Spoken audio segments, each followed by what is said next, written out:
सो देखिए वृंदावन में हम कहाँ कहाँ गए और हमने क्या क्या किया। थोड़ी देर आराम करके हम सब वापस से वृंदावन घूमने के लिए निकल चुके हैं और अब हम वृंदावन की उन गलियों से निकल रहे थे जहाँ पे कभी पहले कान्हा जी अपनी लीलाएं करते होंगे। और यहाँ बहुत अच्छे से सब कुछ आपको बताएं, यहाँ पे जो रास्ते थे वो भी इतने अच्छे से लोगों ने सजाए हुए थे, बहुत अच्छा लग रहा था। और यहाँ पे समय के साथ रोड तो अच्छे और पक्के बन गए, लेकिन वाइब्रेशन अब भी यहाँ पर पहले वाली ही थी वृंदावन की। और हम यहाँ पर इन प्यारे प्यारे से व्यूज़ को देखकर चल ही रहे थे कि यहाँ पे बारिश भी शुरू हो गई। और लेकिन बारिश में भी यहाँ बहुत अच्छा लग रहा था, क्योंकि शायद यहाँ की वाइब्रेशंस ही ऐसी है। शुरू हो गई है, बारिश होने शुरू हो गई है यहाँ पे। यहाँ कृष्ण बलराम मंदिर पर पहुँच गए थे और अब हम यहाँ पे मंदिर के अंदर एंटर कर रहे थे, बट बारिश की वजह से हो सकता है आपको ब्लर दिख रहा हो थोड़ा। अंदर आते ही हमें झूला झूलते हुए कान्हा जी दिखे। और ये कृष्ण बलराम मंदिर के बाहर की साइड एक रूम है जहाँ पे कान्हा जी की लाइफ के बारे में बहुत सारी बातें बताई हुई हैं। और यहाँ पर बनी एक एक चीज़ बहुत पुरानी है और बहुत बारीकी से बनी हुई थी, जो आप देख सकते हैं।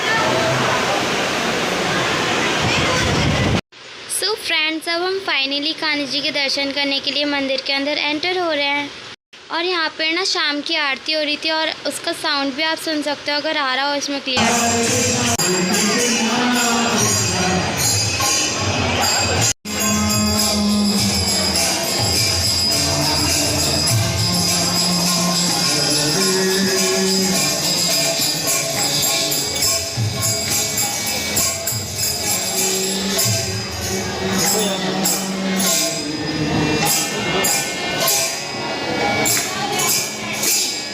और कान्हा जी के राधा जी के दर्शन करने के बाद हम सब मंदिर में ही बैठ गए, तो यहाँ पे बहुत शांति मिल रही थी बैठकर।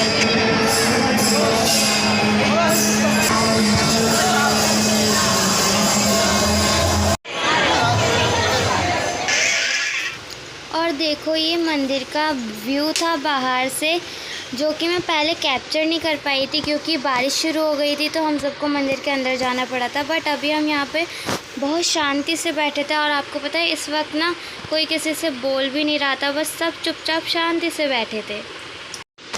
और फिर आराम से बैठने के बाद हम सब ने प्रसाद लिया। प्रसाद खाकर हम सब प्रेम मंदिर की तरफ निकल गए।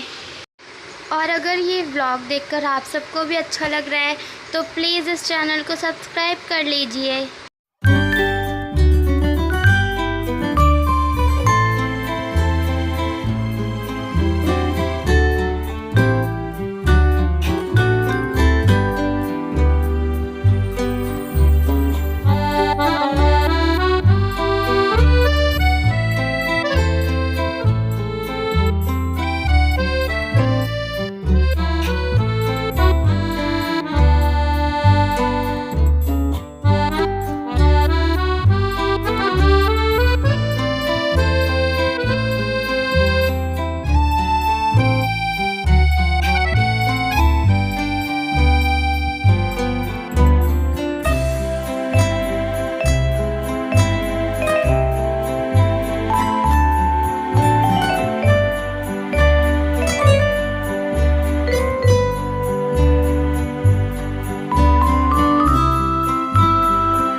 और देखिए चलते चलते हम प्रेम मंदिर के एंट्री गेट तक भी पहुंच चुके हैं और अब मैं आपको अंदर का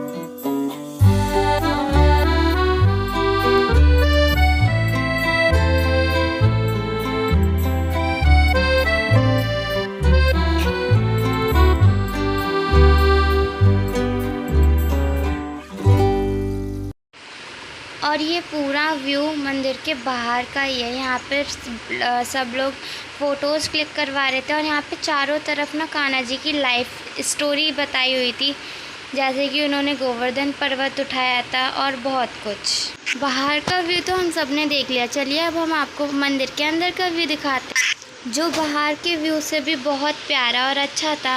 अंदर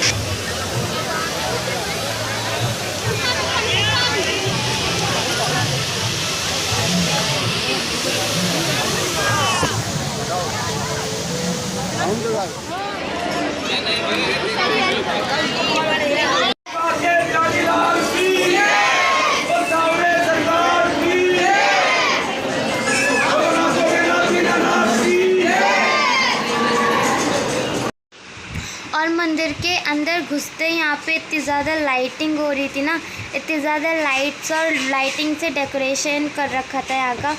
ऐसा लग रहा था हम किसी अलग ही दुनिया में आ गए हैं, इतना अच्छा लग रहा था यहाँ पे।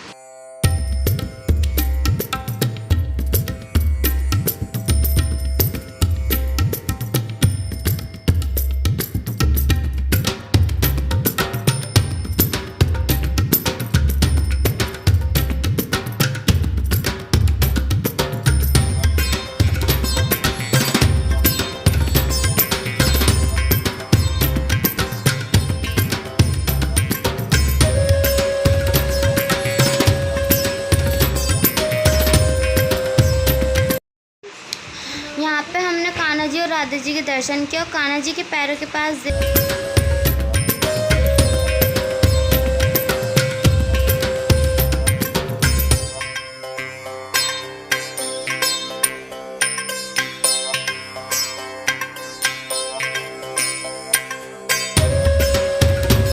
और अब मैं प्रेम मंदिर के ऊपर वाले फ्लोर पे जा रही थी और ऊपर जाते ही हमें राधा कृष्ण और जगत गुरु कृपालु कृष्ण जी की मूर्तियाँ मिली, जिन्होंने ये मंदिर की स्थापना भी करवाई थी।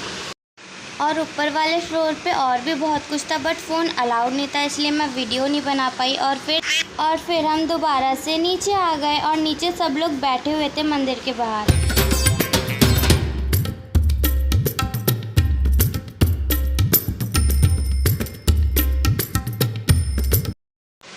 और फिर दर्शन करके आने के बाद हम सब थोड़ी बहुत रील बनाने लगे थे और देखो क्या हुआ।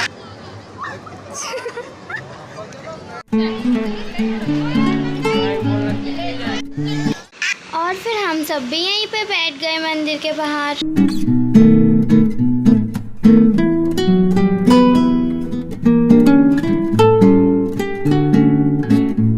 और फिर ये सनसेट देखने लग गए, जो कि बहुत ही ब्यूटीफुल लग रहा था मंदिर के बाहर। और टाइम के साथ भीड़ भी बहुत ज़्यादा बढ़ती जा रही थी, क्योंकि यहाँ पे शाम के टाइम लोग ज़्यादा आते हैं।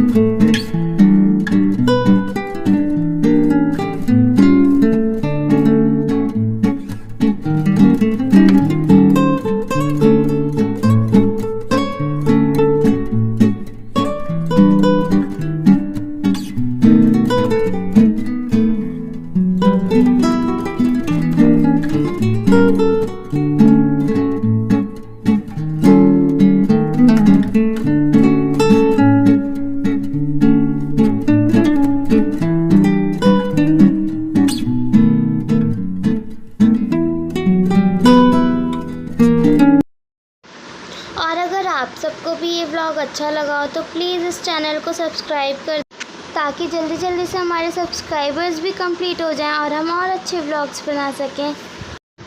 और फिर हम लोग अपनी बस में बैठ के घर वापस आने लगे थे और मैं तो जाते ही सो गई थी पहले थोड़ी देर के लिए। और देखो जब आँख खुली तो रोड साइड पे नाइट व्यू कैसे दिख रहा था, पूरे अंधेरा अंधेरा हो रहा था। और हमारी बस के अंदर देखो मस्ती चल रही थी, डांस और म्यूज़िक वगैरह चल रहा था।